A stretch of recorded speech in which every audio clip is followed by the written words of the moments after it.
નમસ્કાર મિત્રો, હું મોહન ગઢવી ગુજરાતી દુનિયા યુટ્યુબ ચેનલમાં ફરી એકવાર આપ સૌ મિત્રોનો હાર્દિક સ્વાગત કરું છું. મિત્રો, ક્યારેક એવું લાગે છે કે હવા આપણને ચેતવણી આપી રહી છે, જેમ કે ધરતીની નીચે કંઈક ડગી રહ્યું હોય, કંઈક એવું જે આવનારું છે અને હવે એને કોઈ પણ રોકી નહીં શકે. આ એ જ સમય છે જેનો વર્ણન હજારો વર્ષો પહેલા મિત્રો પુરાણોમાં કરવામાં આવ્યું હતું, જ્યારે ભગવાન પોતે કહેશે કે હવે બસ બહુ થઈ ગયું અને હવે એ સમય આવી ચૂક્યો છે. કહેવામાં આવે છે કે જ્યારે અન્યાય વધી જાય છે, જ્યારે ધર્મના નામે મજાક અને ઢોંગ પાખંડ થાય છે, જ્યારે માણસ પોતાને ઈશ્વરથી મોટું માનવા લાગે છે, તો આવી સ્થિતિમાં ભગવાનને આવવું જ પડે છે. ભગવાન વિષ્ણુનો છેલ્લો અવતાર મતલબ કે કલ્કી અવતાર હવે આ ધરતી ઉપર આવી ચૂક્યો છે. એ કોઈ મંદિરની મૂર્તિના રૂપમાં નહીં મિત્રો, પણ એક ઉર્જાના રૂપમાં આપણી વચ્ચે ઉપસ્થિત છે. એમનું વચન છે કે સતયુગ આ ધરતી ઉપર ફરી એકવાર આવશે, પછી ભલે એના માટે આખા કળિયુગની જડને જ શું કામ ન ડગાડવી પડે. ભગવાન જ્યારે ધરતી ઉપર અવતરિત થાય છે તો દર વખતે એક નવી લીલા રચાવે છે. એક સાધારણ માણસની જેમ જ જોવા મળે છે, પણ એમની અંદર આખા બ્રહ્માંડની શક્તિ હોય છે. આ જ ભગવાનની લીલા છે જે બધાની સામે હોય છે પણ ઓળખવામાં નથી આવતા. કલ્કી ભગવાન પણ આવી રીતે જ છે. એ પોતાના સ્વરૂપમાં નહીં પણ પોતાની ઉર્જાના સ્વરૂપમાં કામ કરી રહ્યા છે. ભગવાન દેખાશે નહીં પણ એમનો પ્રભાવ હરેક જગ્યા ઉપર મહેસૂસ કરવામાં આવશે. આ સમય દરમિયાન ધરતી ઉપર જે હલચલો થઈ રહી છે એ ખાલી માત્ર કોઈ સંયોગ નહીં પણ આ એક સંકેત છે.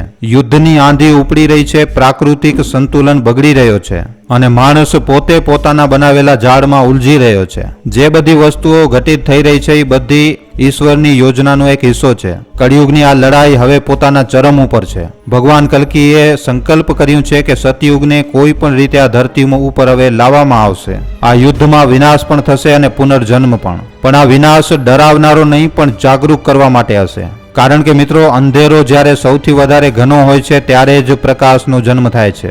માનવતા હવે પોતાના કર્મોના પરિણામથી ગુજરી રહી છે. એક બાજુ તો ધર્મના રક્ષક ઉભેલા છે, બીજી બાજુ અધર્મના સેવક. હર રોજ એક નવો યુદ્ધ ચાલુ થઈ રહ્યો છે મિત્રો. ક્યાંક તો ભૂખનો, ક્યાંક આતંકનો, ક્યાંક પાપના વિરોધમાં યુદ્ધ છેડાઈ રહ્યો છે, તો કોઈ પોતાના ઘરોમાંથી ભાગી રહ્યા છે, કોઈ પોતાના જ શહેરમાં બેઘર થઈ રહ્યો છે, કોઈ બમ ધમાકાઓથી ડરી રહ્યા છે અને કોઈ આકાશમાં ઉડતા ડ્રોનથી. આ એ જ યુગ છે જેનો વર્ણન શાસ્ત્રોમાં કરવામાં આવ્યું હતું. આ એ જ યુગ છે જ્યારે માણસ પોતાના જ દ્વારા બનાવવામાં આવેલા હથિયારોથી પણ આજે બી રહ્યો છે. અને આ બધાની વચ્ચે ભગવાન કલ્કીનો મિશન ચાલુ થઈ ચૂક્યું છે. ભગવાન કલ્કી આ યુગને બદલી રહ્યા છે ધીમે ધીમે, વગર કોઈ શોર કર્યા વગર. અને હરેક પરિવર્તનની સાથે કોઈને કોઈની હકીકત સામે આવી રહી છે. જે ધર્મના રસ્તા ઉપર છે એમને દિવ્ય સંકેત મળી રહ્યા છે અને જે અધર્મમાં ડૂબેલા વ્યક્તિઓ છે એમના માટે આ જે સમય છે એ પરીક્ષાનો સમય છે. અને એટલા માટે જ હવે સૌથી વધારે જરૂરી છે કે આપણે આપણી અંદર જોઈએ, ધર્મથી જોડાઈએ, સત્ય સાથે જોડાઈએ અને પોતાના અંદરના ભગવાનને આપણે ઓળખીએ. કારણ કે માણસ જો હજી પણ ન જાગ્યો તો આવનારો સમય મિત્રો મજબૂરીમાં એને જગાડશે. માણસને દુઃખ અને પરીક્ષાના રસ્તાથી જગાડવામાં આવશે. પછી ભગવાન કલ્કીએ કહ્યું છે મિત્રો કે સતયુગ ત્યારે જ આવશે જ્યારે હરેક માણસ પોતાના અંદરની મેલાઈને ધોઈને, જ્યારે માણસ નિર્મલ થઈ જશે પૂરી રીતે, ત્યારે જ નવો યુગ આવશે. જે લોકો હજી પણ ધર્મથી દૂર છે, જે હજી પણ અહંકારમાં જીવન જીવી રહ્યા છે, જે લોકો વિચારે છે કે આ બધી વસ્તુઓ અંધવિશ્વાસ છે, આ બધા લોકો પોતે સમયના સૌથી મોટા ઝટકા માટે તૈયાર રહે. કારણ કે આ યુગ કોઈને પણ છોડવાનો નથી. પાપ અને અન્યાયનો અંત એકદમ નક્કી છે. અને આ સમય દરમિયાન મિત્રો ભગવાન કોઈ યુદ્ધ ભૂમિમાં નહીં ઉતરે, પણ હરેક મનુષ્યના મનમાં ઉતરશે. માણસનો મન જ હવે રણભૂમિ બની જશે. સમય આવી ગયો છે જ્યારે દરેક માણસને પોતાની આત્માથી પ્રશ્ન કરવું પડશે કે શું હું તૈયાર છું? કારણ કે ભગવાન કલ્કીનો આહવાન થઈ ચૂક્યો છે. હવામાં જે હલકી કંપન છે, આ અવકાશમાં જે અંજાન પરિવર્તન થઈ રહ્યા છે, આ બધી વસ્તુઓ ભગવાન કલ્કીના ઉપસ્થિતિનો પરિણામ છે. આ એ જ સમય છે જ્યારે ઈશ્વર પોતે પોતાના વચનને નિભાવવા માટે ધરતી ઉપર ઉતર્યા છે. અને આ વખતે કોઈ એક સ્થાન ઉપર નહીં પણ હરેક હૃદયના ભીતર છે જે સચ્ચા મનથી એમને પુકારે છે.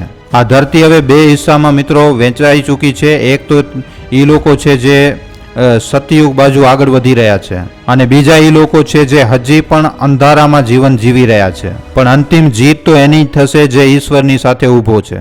કારણ કે કલ્કીનું વચન ક્યારે પણ અસત્ય નથી થતું. સતયુગ આવીને રહેશે, પછી ભલે એને લાવવા માટે આખી માનવતાની પરીક્ષા શું કામ ન લેવી પડે.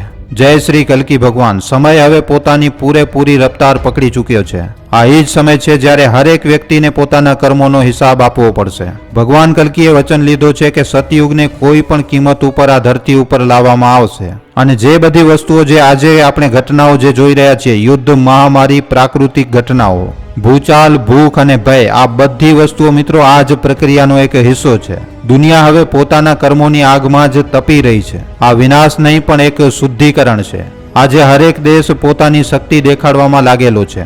ક્યાંક તો હથિયારોના પ્રદર્શન થઈ રહ્યા છે તો ક્યાંક મિસાઇલો દાગવામાં આવી રહી છે. આ એ જ સમય છે જ્યારે હરેક રાજા પોતાને ભગવાન સમજવા લાગ્યું છે અને હરેક સાધારણ વ્યક્તિ ડરમાં જીવન જીવી રહ્યો છે. પણ આ જ અંધારાની વચ્ચે મિત્રો એક નવી સવાર સંતાયેલી છે. કારણ કે જ્યારે કલ્કીનો સંકલ્પ લઈ લેવામાં આવ્યું છે તો કોઈ પણ રાક્ષસી તાકાત એને રોકી નહીં શકે. એમનું વચન છે સતયુગ આવશે, પછી ભલે એને લાવવા માટે આખી ધરતીને શું કામ ન તપાવવું પડે.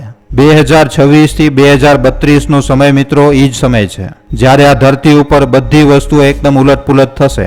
આ એ કાળ છે જ્યારે અચ્છાઈ અને બુરાઈની લડાઈ પોતાના અંતિમ ચરણમાં પહોંચશે. જે ધર્મની સાથે ઊભો છે એને સુરક્ષા મળશે, જે અધર્મી છે એને આના પરિણામ ભોગવવા પડશે.